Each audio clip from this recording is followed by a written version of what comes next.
Hi guys, ang ulam natin ayan guys. Antay mo siguro ne. So mag-prepare muna tayo guys ng baon natin sa work. Dahil kailangan natin magbaon para hindi tayo magutuman sa trabaho. Kung anong ulam ko ngayon guys, yun din ang ulam ko sa trabaho. Damihan natin para hindi tayo magutuman. Seryoso. Yan. Tapos, okay, nahulog na naman kanin.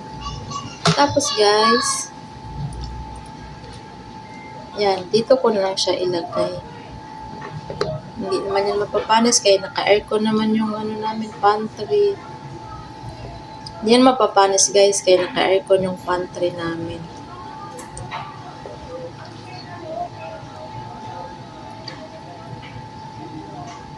Yan.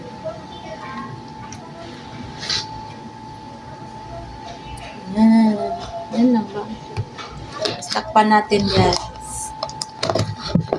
Yan. At yan ang ating kakainin guys. Yan. Yan ang ating kakainin. Diba? Minsan, tinapay lang ang kinakain ko bago papasok sa trabaho.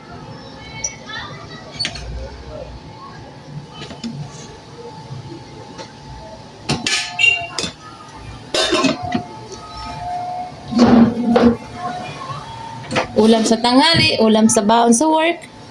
Tapos pag may tira pa mamayang gabi pag uwi ko, yun pa rin ang ulam ko. Ba? No.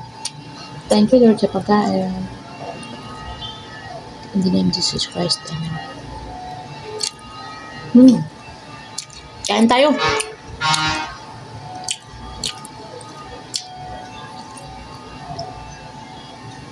Ano siya?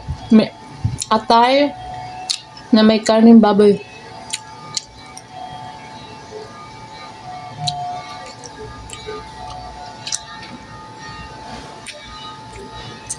Ang palay. Atay siya na may karning baboy. Parang igado style. Parang igado.